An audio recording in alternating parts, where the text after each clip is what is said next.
Good morning once again, and thank you for keeping it on UBC TV, where it is our mission to inspire you, among others that include education, entertainment, and of course as a national broadcaster. Today we are having a very pertinent issue that we are going to be discussing, but first of all, a welcome to this segment, which is GMU Agenda, in which you also have a chance to call and contribute on the matter or the subject that we shall be discussing in studios. Today we are going to be discussing, that is, election violence. Prior and after elections, that is what we are going to be looking at. And in the studios, I have very credible people that I feel we are going to be discussing with this topic. We have RDC Fred Bamwine, that is the RDC Mukono Resident District Commissioner. Thank you so much, Mr. Chirabo. Good morning, viewers and listeners of UBC. I'm happy to be with you once again, and I take special greetings to the people of Mukono, because that's an area of my area of docket of jurisdiction. And more importantly, the whole of last week we were distributing planting materials, maize, banana, beans, stocking materials of mangoes. So there's no reason now why anybody in Mukono should not have a garden of the RDC. Were they demand-driven, or there were things you're just giving out because they have been purchased by government? Both. Whether demand-driven, my thinking and my belief, people must be forced to work. Okay. That's my belief. How are the RDC's gardens, or do they still remain a myth? Well, I can tell you, I came to Mukono, I think, starting this year. But some people are doing some work. I want to say that. And there's trace where I have come from. That people have, you know, what was in Butambara. You people growing card. But at least on the road you find something to sell. You find some banana, some orange, some mangoes. At least there's something to sell. So equally now they were picking up. So really me, I am not a fan of those who believe that people should only be left to do what they want. No. As a leader, as a government, we must guide the people on what should be done. That's what the leader is all about. To look where people, the leaders, the people are leading, where they can see. And for me, I know once you get involved in agricultural production, you end up with food at your home, and also extra food for sale, so that you can also have money as a family.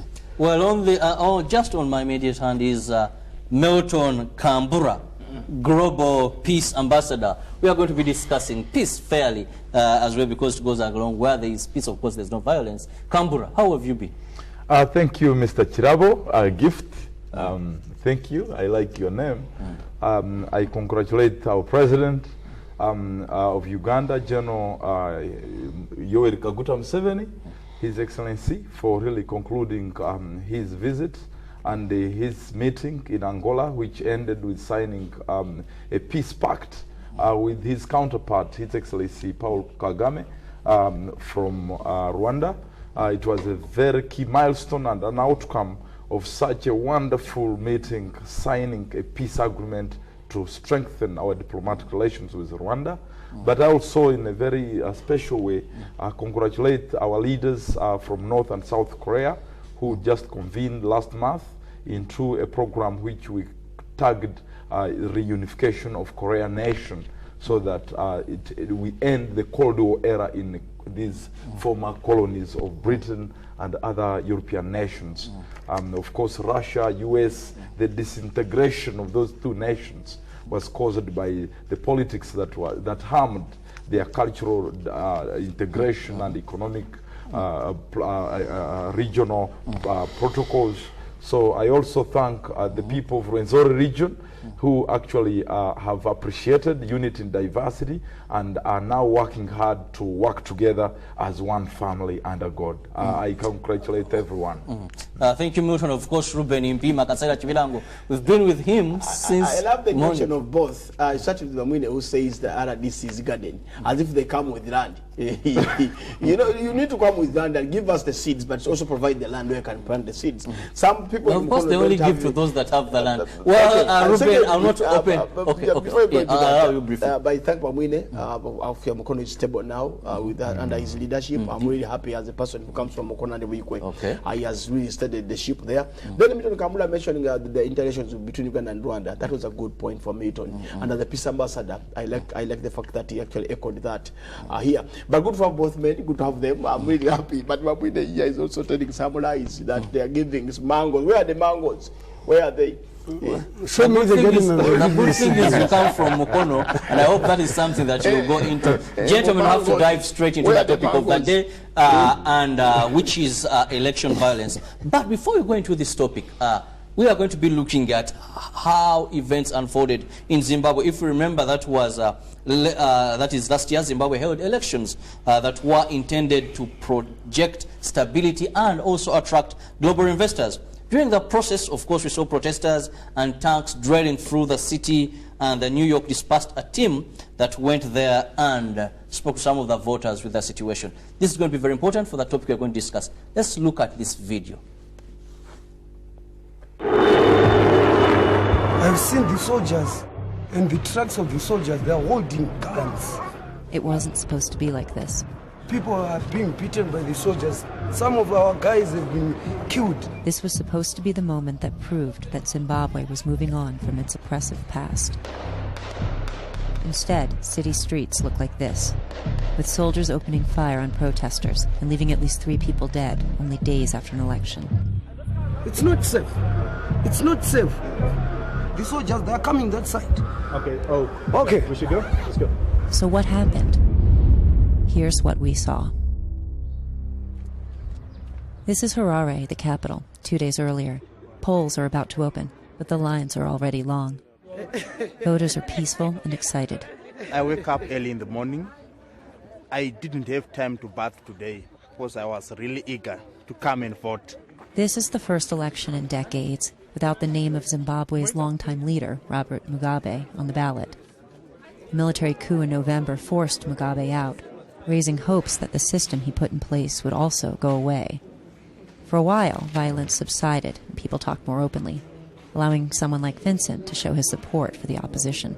People were not free to express our feelings like we are doing right now. So now, voting is something that we are doing willingly. Today I've exercised my right. I'm very happy. We drive east, away from the city. We see fewer signs of support for the opposition. Rural areas are traditional strongholds for the ruling party, mostly because of years of intimidation and vote rigging. We saw people walk miles to reach their polling centers.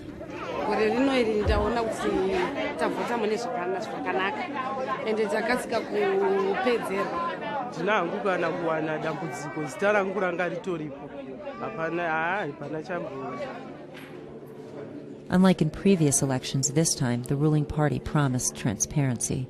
And to convince the world, Emerson Mnangagwa, the ruling party candidate who replaced Mugabe after the coup, invited international observers. But in these rural villages, we didn't see any of those observers. Instead, we saw this. This man is camped outside a polling station, writing down the names of everyone coming to vote. It's an old strategy that could mean food and fertilizer for those on his list, or retribution for those who are not. His name is Norman. When confronted, he shows us his list and quickly starts to explain that he's part of a larger group, mobilized by the ruling party, spread across multiple villages. Okay, kuti tirambe. Ini kuti ndizoramba ndindegawo manje ndo panorema. That's vote buying. Police and election officials watch. So this is the complaint. They don't try to stop him, but they ask us to stop shooting. Off the camera, yes we can. Okay. Talk. Off the camera. Turn it off. It's the next day, and markets reopen while people wait for official results. But they don't come. Optimism turns to unease, with growing concerns that the vote count will not be fair. In a preemptive move, Nelson Chamisa, the leading opposition candidate, takes to social media and claims victory. Hours later, he deletes this tweet, but it's too late.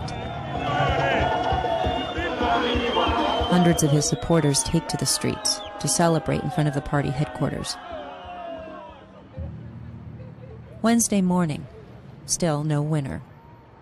In the meantime, officials announce a sweeping parliamentary victory for the ruling party, and international observers release statements criticizing the election.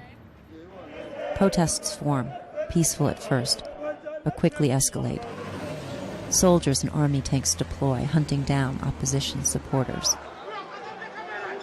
In just over 48 hours, we watched as a hopeful city was overtaken by fear, and now is bracing for the announcement of who the next president will be.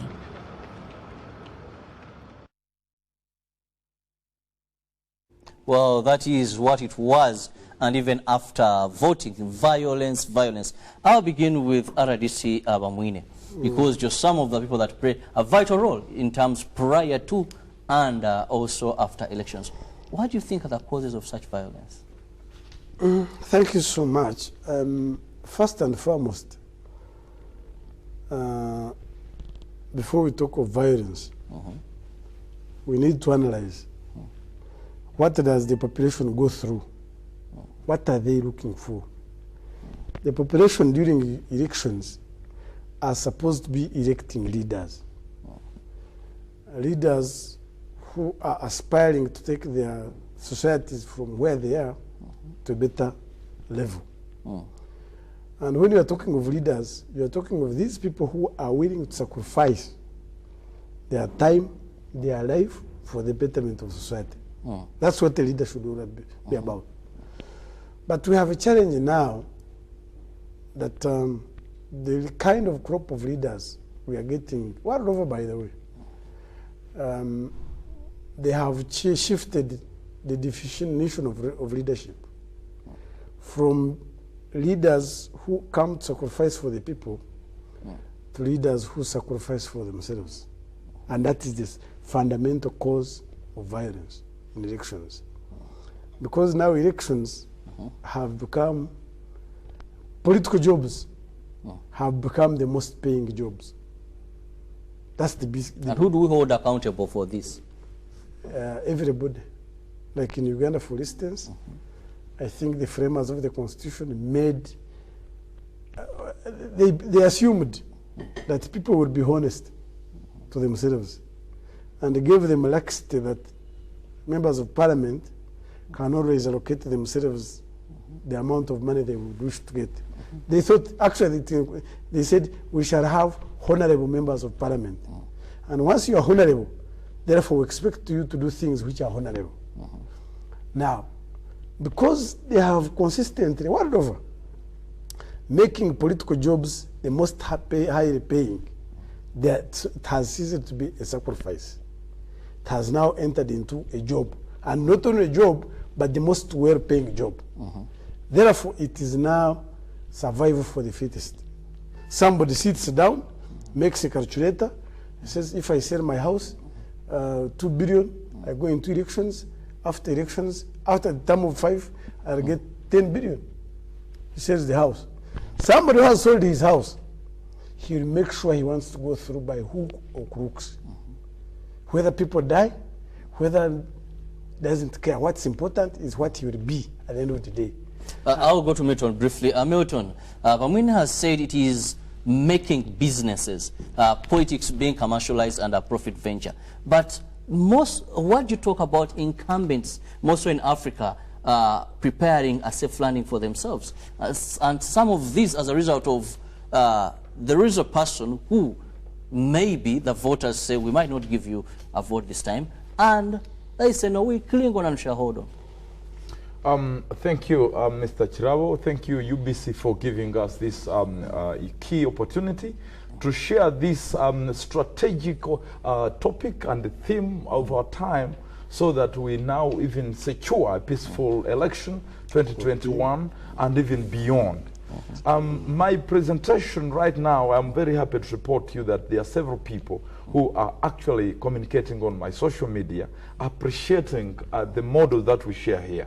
And as our viewers out there, please implement these models in a way that reflects our wisdom, not just in the interest of time, can we go yes. to that point? Two is I would want to go to the backbone of election. Okay. Elections in 2021 should not just be election 2021. It has to begin 7 years or 5 years before 2021. It means we must inculcate the culture of voting, casting your vote to a leader you wish to represent you at any platform.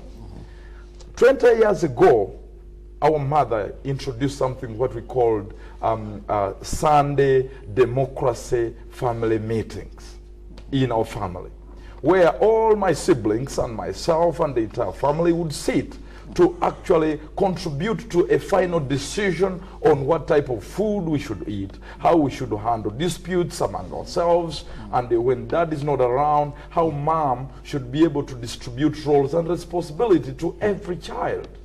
It helped us to grow as young people in our community who understood the importance of involvement in a final decision, because such a family decision to do with how much we should eat, where we should go dig, which education, the quality of performance, it helped us to become humble and responsible children.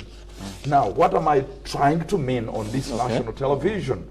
That yes, it has to be now important for our young people there who say, I'm still young, I can't involve myself in elections. But Kambura, just to get direction to this, yes. We are looking at what are the causes? That's what I want from you. Yes, I have to give you a cause. The root cause is that we have not yet cultivated the culture of voting, of electing, choosing our leaders as a part of our culture, and appreciating the outcome of such an election. Okay. And so what I'm driving at is that whereas we have 70% of the young people in this country, half of that number do not yet appreciate their role in elections, rather violence. They are waiting to be used as tools to bring insecurity, to bring violence, crime, to be used that, hey, we can use this power to change government, whatever means possible.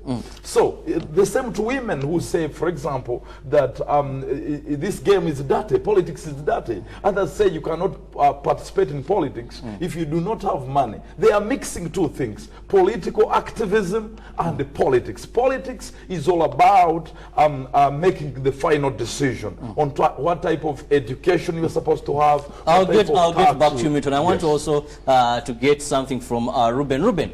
Yes. I'll come back to you already, Sibamwine said, just a minute. Ruben, when we look at this violence, we see so much of the youth participating into violence. Are they looking for political space? Are they being used? No, I'll start actually with I'll quote Bamwine, what he said, and I blame them, their generation, for causing all this chaos. I mean, I talked about commercializing politics. It is under the Bamwine regime that we've seen politics being commercialized. And when somebody sells his house and invests into politics, he must win the election, no matter what. If he loses, he's going to become violent and say that they have been rigging, I can't accept these results. So we need to revise that. The issue should be Chinago. Let's go back and revise who contests on which position. Let's focus on age. How old are you to contest for this position? And then upbringing. We look at education, social behavior. So because I will give you an example. The CA had brains. I mean the Chango Machos, the late Kategayas who are in the CA. We are brains in the CA. We are brains. Today the Bamwine's actually try to twist the constitution and brought up these Munyagwas in parliament. They came up with musicians who don't even know what management or leadership is all about. So the problem is actually about the government or the lawmakers sitting down and amending laws when it comes in terms of voting or elections. So for me, there's what they call political hatred in the country. If I don't like Bamwine, I will make sure that I mobilize to fight him. So yet we are brothers in the same country. So for me, we need to preach. We need to stay away from the gospel of hate, preaching the gospel of hate, political hatred, and and most political actors, they resort to that.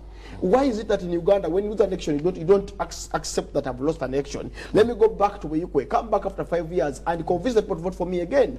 If I lose to Bamwine, I'll go and mobilize the Chirabos to come and we cause violence. So for me, government must revise the election law. They must revise that. I mean, they must look at who contests for what office. I cannot now, for example, I can't be Chief Justice. My age cannot. Let's go to that. Let's not have young people thinking that they can take over big offices. But Ruben, there's a school of thought that believes young people are the leaders of today or tomorrow, so they feel suffocated. No, that's just a saying from your generation. For me, I would comfortably be in Mkono and seated in my sleep in my house when Bobin is there at DC. He's experienced. He has been around for some time, so he knows the ins and outs of management. You can't come up with a 30-year-old to be a leader. Look at what's happening in France. Macron, they dropped all the elderly and thought that the young Macron can be a leader. Yes, he's the president, but there's been chaos in France. There's been chaos. Johnson, who was actually born, it was been elected Prime Minister of England. Is he below 30? He's not. He's experienced. So let's revise that. Let's go back to who becomes the leader. But when you want to interject, I can see. Yes, I fortunately agree with him. But there are a couple of things. And I've always told you in this platform, whether you like it or not, by nature, mankind is weak. By nature, mankind should be guided. The electoral laws must be strengthened such that these people who are perpetuating violence, you have mentioned the youth. The youth are just used. Yes. By the elders. But the question is, if you get somebody who is sponsoring violence, what do you do? I want to recall the first chairperson of the Electoral Commission, Mzee Kabwai. I'll never forget that man. During Stephen Akabwai. Yes. During CA, Stephen Akabwai cancelled elections of some candidates. You get involved in violence, yes, he cancels your results. Even during elections, before voting, he cancels the constituency, said this area has been cancelled. That one works as a scare to those who are not yet involved. Fortunately, today we have been invited for a meeting of the Electoral Commission today. I want to If you say we, you the who? The leaders of today. Okay. I want to pose a question today in this meeting, and I'm posing it here. I have not seen candidates being disqualified during elections. During, not after. What is the role of the Electoral Commission? I expect the Electoral Commission law now to be better even than that one of that time. Yes. Why can't his lordship, Justice Mugenyi, say, Bamwine, you have been sponsoring violence in this campaign, you have been corrupting some voters, make sure you are disqualified. So really, to me, as far as I'm concerned, we need and we must make sure that we change the electoral laws, become tougher, and punish those who are involved. Two, you are asking about what are the causes. Among the other causes, of course, copying. These TVs we are having, the social media. Something is seen in a country somewhere, and it is transplanted here. The youth are watching. The violence somewhere is being watched, and it is transplanted here, and they copy. Then we have foreign influence. So that is the, remember the Arab springtime? Yes. When all countries like that has happened, it can happen. He's a wing of Terrace Square, we're going to Constitutional Square. You know, such a thing. Two, the role of foreign influence. At times we make mistakes, mostly in Africa, and the educated mostly. We still have a belief that we got independence, and therefore there is no role of foreigners. I can tell you, developing countries, countries with resources, you see, do you know that arable land that can be used for agriculture, 53% is in Africa. And the rest of the world does not have arable land.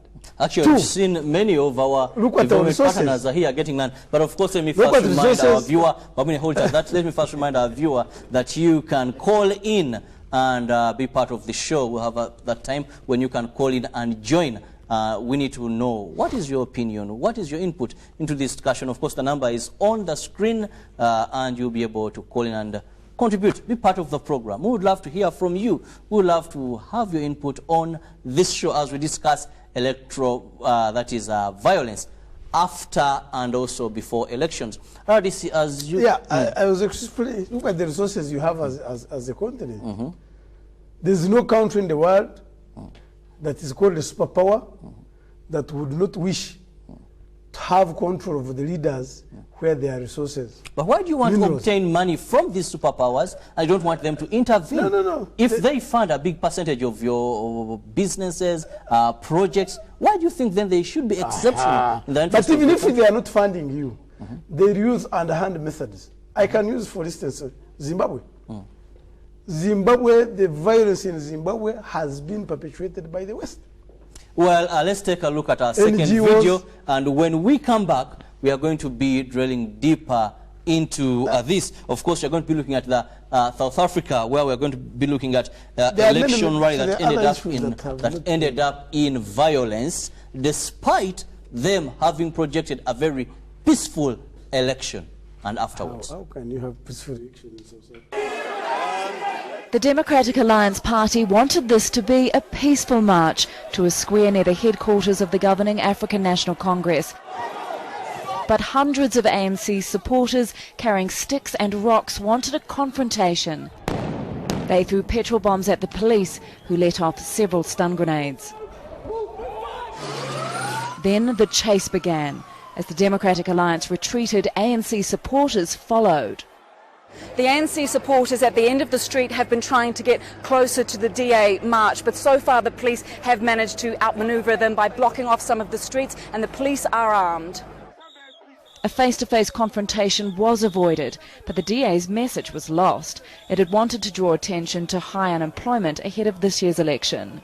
The ANC is intolerant. The ANC can't be trusted to lead a democracy. The ANC won't respect anybody else's rights to gather and march peacefully. Unemployment and a lack of basic services have led to protests recently.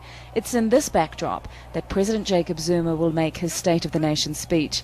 His party spokesman said the DA should stay away from ANC headquarters. How can you march about my own policies to my own house? You want to the revolutionary house, you want to tell me what must be in my manifesto. What arrogance is that? We can't tell the DA what must be in their manifesto. We can't, because we respect them. All we are asking of the DA, respect us too. The ANC is still so popular it's assured a victory at May's election. But violent protests are a sign of discontent. As the party prepares to defend its political dominance, it appears some of its members have a low tolerance of opposing views. Tania Page, Al Jazeera, Johannesburg.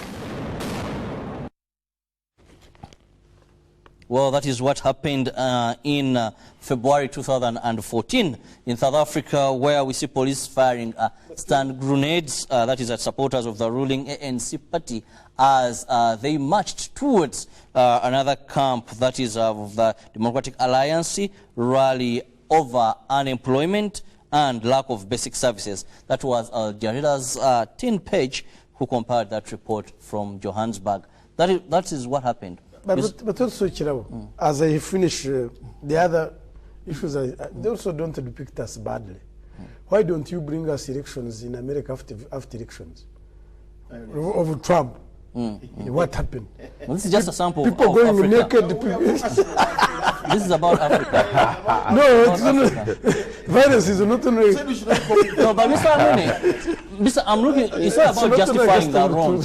It's not about justifying the wrong and the commonality of the wrong. I want to tell Bamwini, we are focusing on Africa, our very own reasons, our problems. Trump is that is the Western world. Out that let's look. No. That is not correct, Mr. Bamwini. Let's focus on what causes violence in Africa, election violence in Africa. Let's leave America and the other countries. Let's focus on Africa. Yeah, but the viewer, he may think that violence is only in Africa. No, of course we can see the effect of alcohol on your Because masters. you read elections and then you are here. Gentlemen, let's have order in the house. Canberra. I think, and the others. The debate is now how do we actually kind of prevent, how do we have such a peaceful election within the understanding that to have a peaceful election, we got to prepare before, and there are some other activities during elections and even after elections. As a peace expert who has been tested, I have realized that the fact that the Electoral Commission doesn't have enough capacity to organize as such, it means you will have a disorganized what? Election. And nobody what do will you mean capacity? Of course, I talk about, like now in Uganda's perspective, manpower. I would feel that the budget of Electoral Commission should be given before, because now they are asking for money. Yes. Now, just 5 months towards the election, that's when they get money. That kind of business should be able, we should help Electoral Commission to have resources 2 years before or 3 years before. And in such, we must have civic education which is preparing the attitudes and mindset of Ugandans, interpreting, of course, these laws we are talking about in even a local language, because the majority of the people who vote don't even understand your English. They need to have community-based civic education program going into schools, organizing peace clubs in families, in communities, in schools. We have patriotism clubs. It is a whole huge process that has to go within the framework and participation of everyone. The role of cultural we have leaders. A caller. Let's first speak a caller. Hello, caller. Your name and where you're calling from? Moses Kaziba. Yes, Moses Kaziba. I'm calling from Muya in Nakawa. Okay. I thank you, Kirabo, Mekabamwine, Kambura, and the colleague. But, you know, how we are going to avoid the electoral violence, especially here in Uganda. You see, impression, operating, because some of our colleagues, what they give their followers, that it is a must, they are going to win, and once they are not declared, it means they have won the election. Because even yesterday, I heard the German president saying if they read the results otherwise, the chairperson electoral commission will be taken on.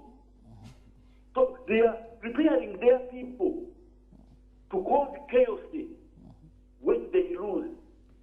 So what we need to do as a country is to deal with such individuals, even before election. So therefore, we should call the president and the rest who are inculcating into their followers' mind that it is a must they are going to win, which is not true. Now, police is hearing this statement and it is quiet. After election, people will shed blood. So we need to be serious. We need to be serious. The two organization need to be serious. They should start dealing with them immediately. Today, not tomorrow. Thank you, Moses Kaziba, for that, when he says that, of course, some characters incite violence even when they say, if we don't win, then elections should have been rigged. Well, the number to call is 0702 23 24 25. It is the number on your screen. You can be part of this program by calling in. Hello, caller. Hello, your name and where you're calling from. Okay, well, we shall get that one later on. I was still stressing a very key point. We got now to actually all that kind of framework, and the testimony is clear. To solve what our friend has just echoed on the TV today, is that we got to mature up.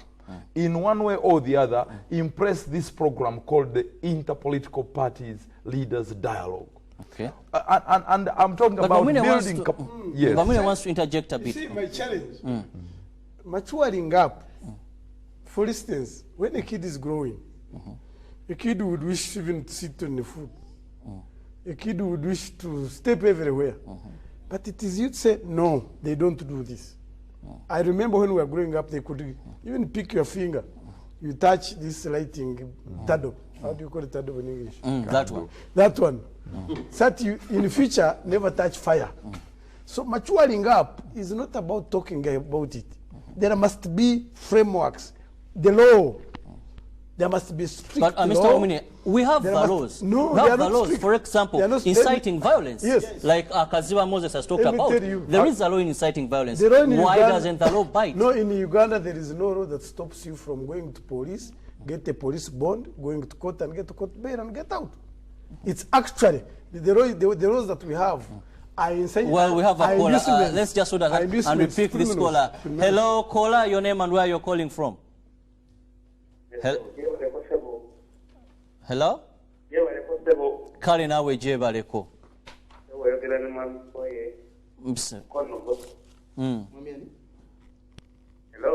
Nkulira bulungi genda maaso muganda wange.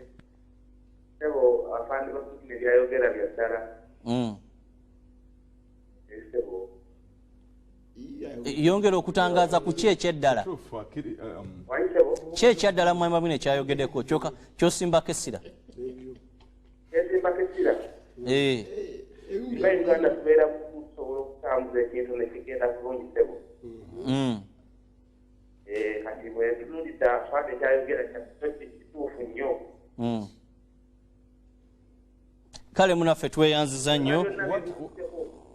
Tweyanziza nnyo munaffe. He concurs with what you're saying. So I was trying to tell you, maturing up is okay, but you must have a deliberate effort to develop people to mature positively.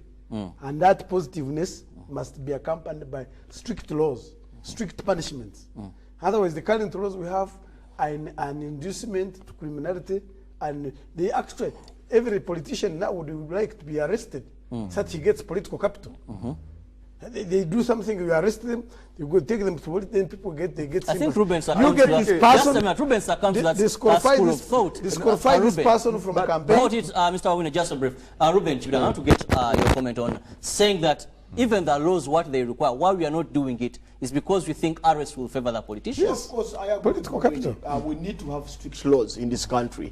If you are part of the political hatred, preaching the political hatred, like what the German president said, we should just disqualify you and arrest you there and then. Yes. Then we put you at behind bars, and there's no way you can go and appeal. Don't allow it to contest. There's no appealing. So I agree with Babwine. But of course, Moses Kazibadid said something which I liked. There are some political actors who think that a race of two is only them to win.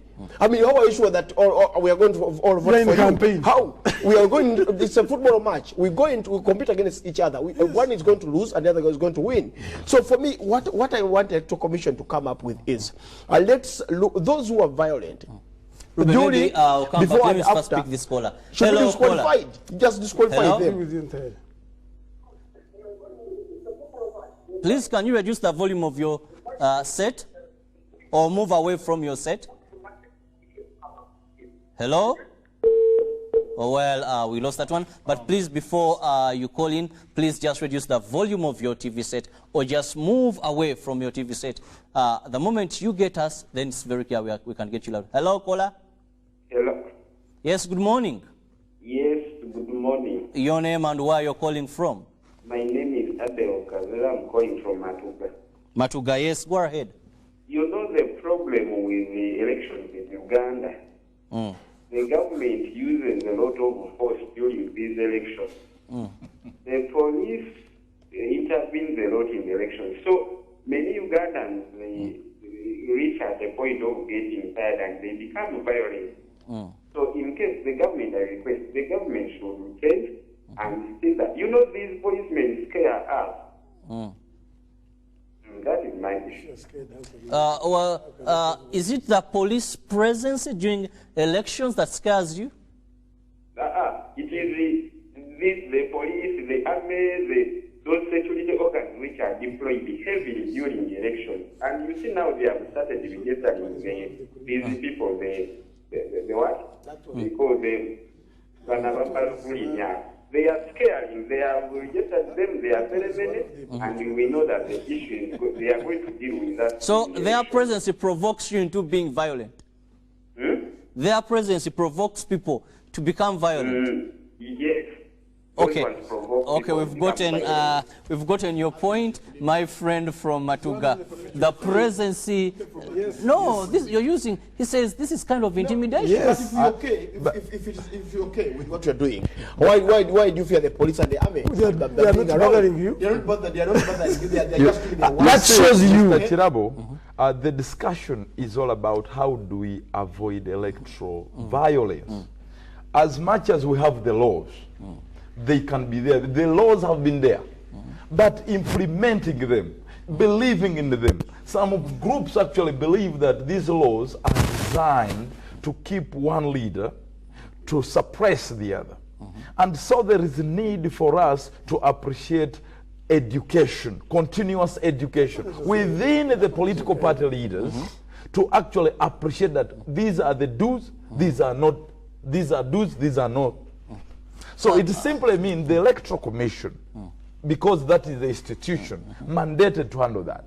There is a need to continuously call these messages, the Musevenis of this world, the Bwanikas of this world, all political players, the Chirabos of this world, not just during the election, not during elections, but to become part and parcel of the government's programming, to awaken them and remind them that this should be the perimeter. Mr. Babuni, this is why I want to ask the rules of the game. Kambura, based on what you've said, that some people think these laws, because when you arrest them, then they say to keep one in power. Those are not laws. They don't believe in them. Just a minute, Kambura. I have control here. Yes. So I deserve all the maximum respect. You are right, sir. Yes, are these laws not selective in application? Mr. Shirawa, I don't want to pretend as if I don't know what's taking place. All these perpetuators and sponsors of violence, they know there's no need of education about them. Okay. They are aware. So it's not about ignorance. They are aware that they are going to get sticks. They beat his opponents. They run away and then they snatch the ballot papers or something. So there's no education about it. But because why they are doing it, they know that even if you arrest them, you take them. Even if you take them to court, you have not disqualified them. Two, yes, you have not disqualified. They even vote for someone in cells. They are aware. Actually, when you're in cells, you're likely to win. Because you are attracting sympathy. Yeah. They are aware that they are not going to be stopped from contesting next time. But once somebody knew that he's not going to be allowed to contest, once he knew that he's going to be disqualified, I can assure you, yes, education is okay, but you educate the willing. There are those who are, for instance, the issues that we have not been talked about. Unprepared electoral officials who get involved in getting money from candidates, like extortion and corruption. Or electoral officials. That is where now I agree Well, just a minute, I'll get back to Mamune. We have a call online. Hello, caller. Hello. Good morning. Hello. Hello, good morning. Your name and where you're calling from. Hello.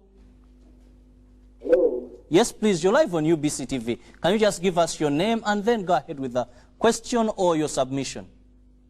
Yeah, I'm called Reverend Frank from Mbale. Yes, Reverend. Yes, Uganda has its own history.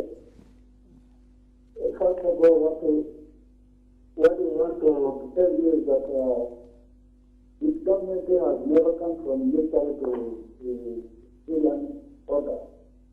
And the history is just to have to remember that we need to have the presence of the military. We need to have the presence of the police at the polling station. However, for purposes of security, that is okay. But as far as history is concerned, these are people who are not ready to get off from this seat. There is no democracy in this nation.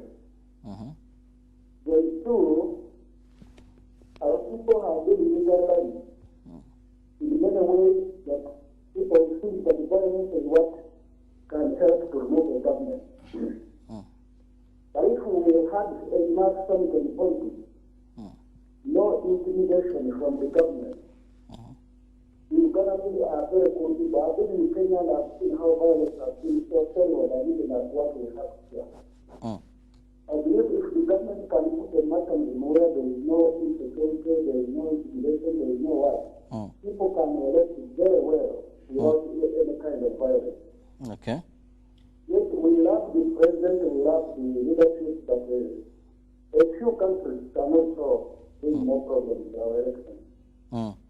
So it's my prayer that if we have people who are transformed, people who are idealized, individualized, people who can challenge people to think and innovate things, but also to inspire people to better politics and sanity in our leadership, then we will not have a problem. Thank you very much, Reverend. You've delivered your points very well there when you talk about the presidency, the will, and also government creating that conducive environment for us to have free and non-violent elections. Well, I come back to the gentleman in studio. Ruben, you've been silent for some time. I'll get back to you. I want to concur with Bratton Kambura, the peace ambassador, about sensitization.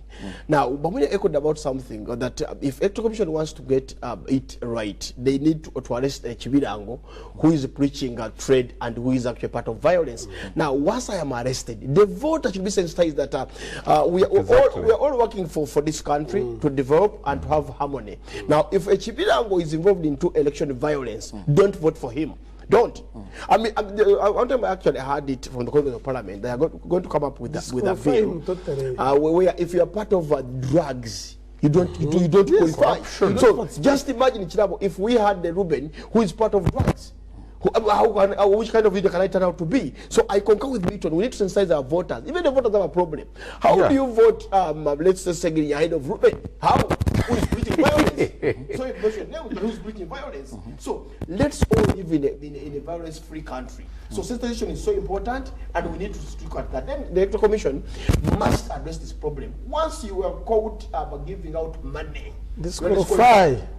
Now, Mr. Chirabo, one of the challenges we've been having in administration of our laws is the issue of selectiveness and fairness in implementation. Mr. That Chirabo, we've had just a minute, do you have that? Yes. That we've had where a person would say that some and so would go to a radio station because he's in the part, he's in good gloves with a party in leadership, who will speak anything. The other will be denied access to that radio. But what does you have a rally, you're an RDC, you have NRM people coming to Mokono. Yes. Where have they written? They have not followed procedures, but they have their political party, their political activity happen. You have opposition, you need a whole list of letters to verify that. No. I think let me just get as early as this year, Democratic Party, headed by Mao, wrote us, said, we want to have a meeting in Mukono for, how do you call it, reunion. They came and held, we told them, do this.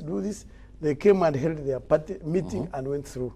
Last week, we had a part of Geno Muntu, National Alliance for Transformation.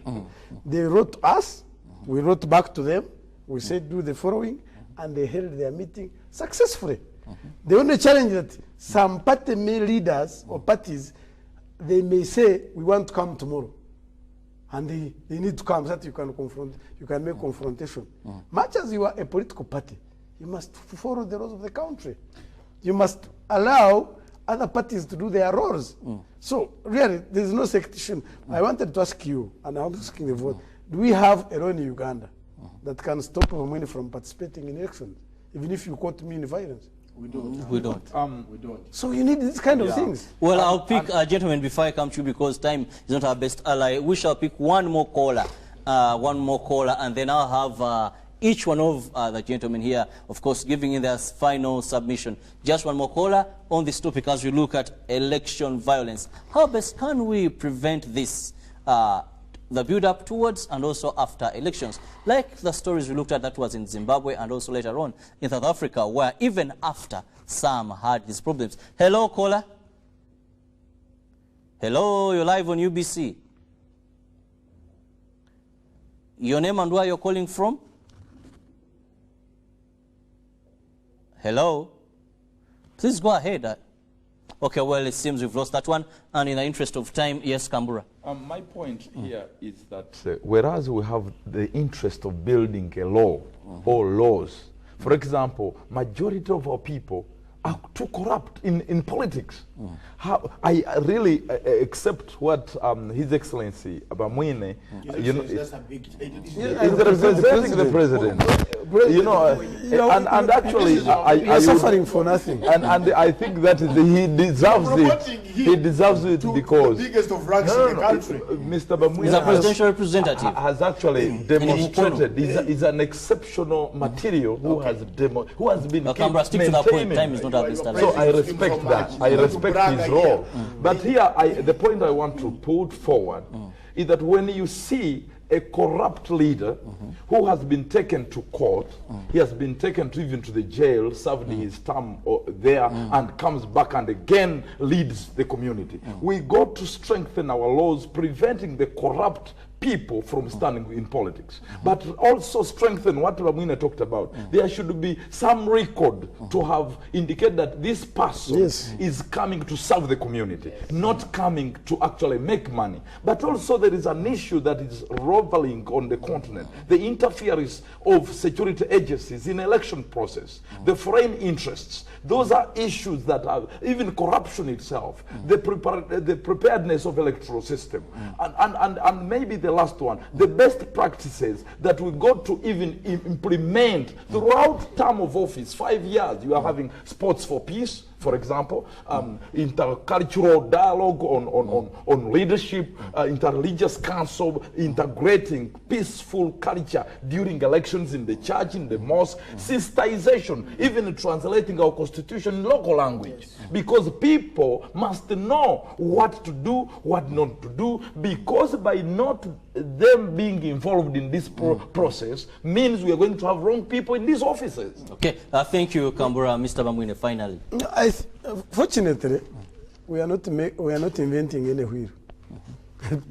Countries have done it. I want to quote an example of Kenya here. In 2007, when they killed each other, when the Hague indicted some leaders, they sat and made laws and said anybody involved in election violence, 1, will go to prison and not get bail, 2, will never be allowed to contest, 3, so as we speak, that's why the last elections, there were a lot of hiccups, but nobody got involved in violence, because they knew that whoever is involved, the repercussions are there. So they have done it. So let us not hide behind Manyawat.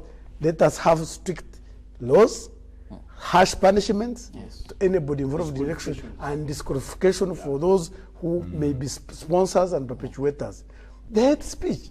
How can somebody stand on the radio like this, on TV like this one, on radio, and start talking ethnicity, inciting people to fight, and he walks away the next day? You know, hate speech. It's one of the things that, so really, to me, other countries have done it. If we don't know, let us benchmark. Thank you, Aradis Bamwine. Finally, Ruben. No, before Bamwine preaches us about how to arrest and what, there should be equal political space for political actors. I agree with you. I mean, these Bamwines are the people who go to Wikwe, and if I am NRM, I'll contest freely. Nobody's going to touch me. Now, if Kambura is FDC, they will start. Actually, if campaigns start at let's say 8 a.m. and end at 5, I as Ruben, I can go up to 7 and nobody touches me. If Kambura goes up to 7, it's going to be thrown out. That one doesn't stop us. There should be that one doesn't stop us from making political actors. These Bamwines come and intimidate. You stop intimidation. Let us have the law. Commercializing the politics of Uganda. That's also bad. These are the actors. Just a minute, I want to get Ruben clear. I'll report to you. The Bamwines are the political actors. They know who to defend and who not to defend. No, first have the law. Stop that as well. Yes, I agree with you. Well, to sum it up, it is very clear that a point of having the law is very important. But the law should also be applicable equally to everybody. Everyone. Well, with that, gentlemen, it's been a pleasure having you part of this discussion, and also those that called in. Thank you very much. Kaziba, the gentleman from Matuga, also but the gentleman from Mbale. Yeah, they did good. But when they say he has been invited somewhere, let him tell us. He has been invited as who and what is the contribution to that? Electoral Commission. My other question. Gentlemen. Mr. Bamwina is going. I think you ask these people, why are we commercializing politics? That even when you want to stand for political position, you pay your political party a certain millions of money. And then I start actually stealing. It goes back in the law. So who invited you? 30 million, 50 well, million. it is very clear. Gentlemen, you want to serve my I nation. am the boss here. So, Kambura, I don't want to suspend you. I don't want to suspend you. So, we must call it to an end. That is all we had. Ruben, we cannot go beyond our time. We cannot go. What agenda? That's why they start with the elections. Well, Ruben, I want to bring you to order. Well, that is all we had for you this wonderful morning as we looked on the topic that it was election violence. And, of course, it is very clear. We need the laws, like everybody here said. Tougher laws, laws that can deter people from committing and abating and supporting electoral violence. From Miroba Chirabo Nyonyintono, we now come to the end of our GMU segment. We'll have the quote of the day, and of course later, Ruben Impima Kasera Chibirango will be in the house to give you all the sports update. Good morning.